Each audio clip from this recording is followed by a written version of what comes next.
Let's move on to the meat of your book, which, with your most fully developed case study, one that you experienced personally in Brazil, where a 2013 mass protest against transit fare hikes in Sao Paulo became the largest protest in Brazilian history, that organizers in the small anarchist-oriented Movimento Passe Livre, or MPL, the Free Fare movement, they lost control of the protest's meaning. And it's a really wild story. Radical neoliberals super networked into this global neoliberal network, took advantage of the protest's meaning being up for grabs, and founded an organization with the intentionally similar name MBL, or Movement for a Free Brazil. And ultimately, those protests started by the left, the radical left, the anarchist ultra-left. They ultimately delegitimized the left-wing Workers' Party government of Dilma Rousseff, paving the way for Lula's imprisonment and then Bolsonaro's victory. I've always found this to be one of the weirdest sequences that I've ever heard about in recent history. How on earth did this happen? How did a protest movement started by the far left, which found itself opposed to the Workers' Party government, which I should emphasize at the time was really seen as more of the center left of the radical American left, people who were deeply involved in or invested in the so-called first pink tide in the aughts, I think typically frame Chavez and Morales as on the sort of like left wing of the pink tide, and Lula as around its on the right wing of it, i.e. so more of a center left. But obviously these protesters saw themselves as opposed to Lula from the left, but they never imagined that something like Bolsonaro could happen. How did this movement, started by the far left, set a series of events into motion that ended in one of history's most cartoonishly far-right presidencies? I mean, so you're absolutely right that they never imagined something like Bolsonaro happening to their country. They never even imagined that the center-right would win. When it became clear in 2014 that the traditional sort of more neoliberal party in Brazilian politics could actually win the election, this was shocking to them. This led them to line up to vote for Dilma Rousseff. And as you say at the beginning of this introduction to a very strange and complicated story, they lost control of the streets for reasons that we just sort of sketched out, and the deep assumptions that were held by a lot of people in the alter globalization movement. They planned to lose control of the streets. They hoped to lose control of the streets. They hoped to inspire an uprising, a popular revolt that was out of their control. Now, this is something, as you know, this comes out of some of their recollections afterwards.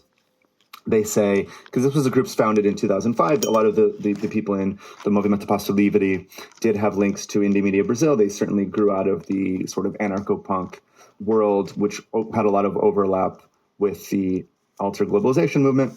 So years later, they say, you know, from 2005 to 2013, for 8 years, all we wanted was to cause a massive popular revolt. We succeeded, and it was awful. We thought that getting everybody in the streets after we provide the initial spark would somehow go our way, would somehow provide for more bottom-up pressure on the Workers' Party, which is, as you say, they opposed, but they did not want to see replaced by the right. It did not go that way at all. Now, how does that happen? How is it that they actually accidentally succeed? And how is it that it goes very differently than how they planned? To tell this story, I put myself into it because I am at the fourth protest that they hold in June 2013, the one that is cracked down upon in such a way that a huge explosion follows. You know, in this is reflected across the decade. This is something that is not unique to Brazil, but this particular transformation is especially weird, and it has a lot to do with the Brazilian media. So on the morning of June 13th, 2013, the Brazilian media, which, like a lot of media in the world, especially in the global south, but not only, increasingly in the places like the US too, leans to the right and is owned by oligarchs, essentially. On the morning of June 13th, the media is demanding that the military police crack down on this movement. The military police, of course, being a legacy of the US-backed dictatorship. Cops in Brazil are military cops. And so the center-right media are saying, all right, enough of this. These kids who have been protesting for much of the month to demand a reversal of the rise in bus fare fees. This is getting out of hand. They're shutting down traffic. Get out there, clean this up. Now, if the owners and writers for Brazil's media had been from the populations that usually suffered the repression of the Brazil's military police, they should have known how this was going to go, because the Brazil's military police do what they do, and they repressed in the way that they repress. And this repression hit people like me. It hit me specifically, but I wasn't one of the ones that went like famously viral and caused the media to flip to entirely change their position. The crackdown hit members of the Brazilian media. It hit respectable, quote unquote respectable, quote unquote innocent members of Brazil's white middle class. Images of this repression went viral. Images of the injuries sustained by Brazilian journalists, including for the most establishment outlets, went viral. And so the Brazilian media flips from June 13th, 2013, and then June 17th, from that Thursday to the following Monday. Brazil's media goes from saying we need to crack down on these punks and anarchists to no. This is a patriotic uprising. This is a patriotic outpouring of support for the idea of protest itself. This is a heroic protest for protest's sake. This is not because, I spent, a couple years speaking with both the original organizers of the protest, the MPL, and Fernando Haddad, who was the mayor at the time. I don't think that there's some conspiracy in Brazil's mainstream media to sort of re-signify what's going on in the streets. But because they decide to support it, because they now believe it is something good, they have to supply reasoning which lines up with their deep ideological assumptions. So while the original protesters wanted, the MPL is a group that is, in the long term, demanding free public transportation for everyone all the time. So they want the full decommodification of transportation in Brazil. This is not the kind of thing that Brazil's media is going to supply as the real reasons for the protest. And so as they flip and as they explain to the Brazilian people, which, by necessity, any kind of media representation of a protest is how the vast majority of a country is going to experience it, because unless you're actually there in the crowd, as I was on June 13th, you're just going to be watching TV or looking at social media or listening on the radio to hear what it is that's happening in the center of Sao Paulo, Brazil's largest city. And just as an aside, that is a critical feature of the rise of this new form of protest in the mid-20th century, is its relationship to televisual media. Yes, absolutely. This is something we skipped over quickly, but this is something I spent a little bit of time on in the 20th century, is watching movements like SDS realize how much power media could have to spread their message, just what the multiplication effect that mass media coverage could have on a protest movement, or indeed a movement that wasn't supposed to be a protest movement, but turns into one. And so, it sounds very silly and obvious because we all grew up in such a mediatized world. But before media, before like photography and newspapers, wouldn't make a lot of sense to protest in the first place, because human beings can only see what's in front of their faces. Doesn't make sense to do something in the center of the capital if only half of 1% of or less of the people in the nation are even going to hear about it, and that the dominant forces can just choose to not do anything. So over these 4 days in which the media supply their own reasons for why this is actually a good thing instead of something that we need to crack down upon, they supply their own reasoning, as I said, in line with their own deep ideological assumptions. And then the next big protest is huge, much, much bigger than anyone had expected. And people that I know that have been covering this since the beginning are sort of overcome with this euphoric feeling of like, we did it. Oh my God, it's happening. The people are with us. We took this bridge. Like we marched across Sao Paulo for hours, and like, the movement, whatever it was, filled all of the main thoroughfares and indeed highways, and we're just marching and marching and marching.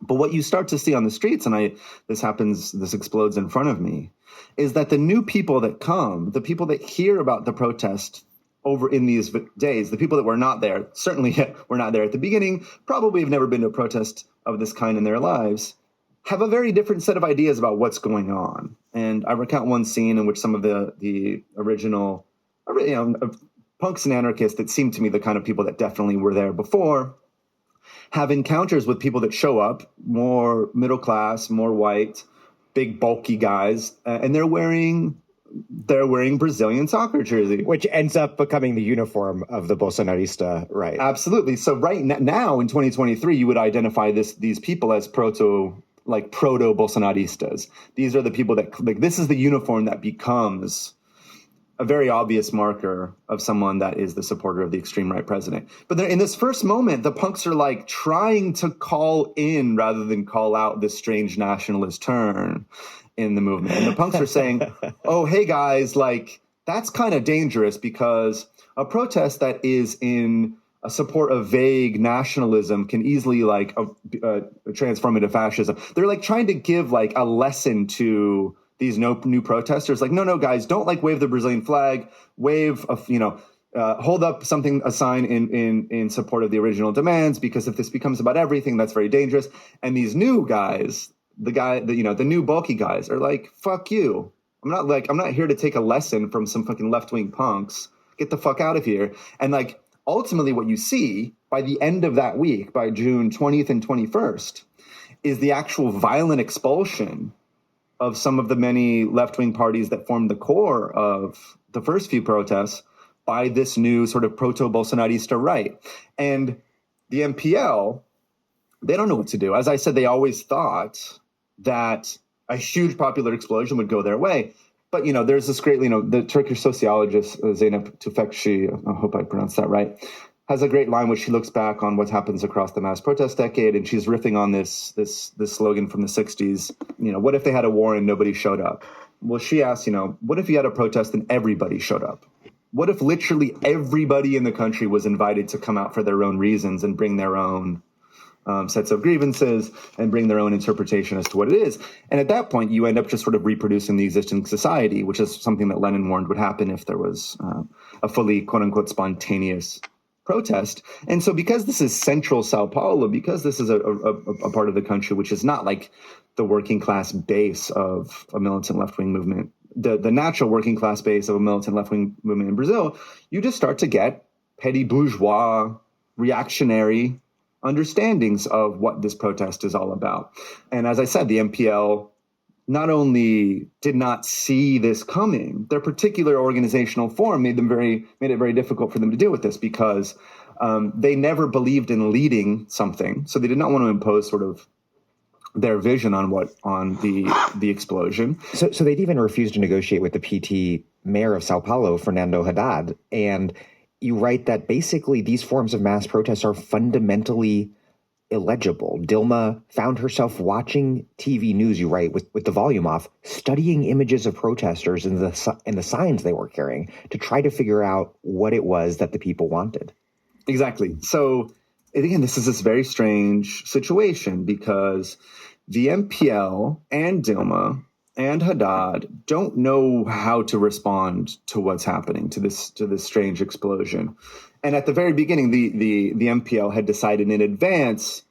They decided far, far in advance, and they planned for months and months and months in sort of an ironically like Leninist fashion. They were very, very disciplined as a group, although they were committed to horizontalism amongst their group. They had planned that, the PT is going to come to us and they're going to try to negotiate. They're going to try to bring us to the table and they're going to try to sit us down. And that's not what we're going to bet on. We're going to bet on a mass revolt. Now, the mass revolt comes and you get Dilma Rousseff, who is somebody that came out of resistance to the dictatorship, someone that spent her life in like struggling against repressive states, somebody that was tortured by the US-backed military regime, somebody who just about as much as anybody else in all of South America, including the MPL themselves, would like to expand the welfare state and would like to expand cheap public transportation for the masses. And so it's like, in a deep personal sense, like her instinct is to give the people what they want. She's trying to figure out how I can find out what these people are asking for and give it to them, because I'm a pro-protest president. I'm not going to be somebody that's against popular uprisings. So as you say, she sits in the presidential palace watching TV, and she turns off the volume because she doesn't want to be influenced by how Globo News is interpreting what's happening on the streets. But yet she's still limited to what they choose to record and retransmit, right? Like, she can't go out and wander in the streets like I did. And even if she could, protests are happening in hundreds of cities at the same time. So she's sitting there being like, well, what can I do to give the people what they want?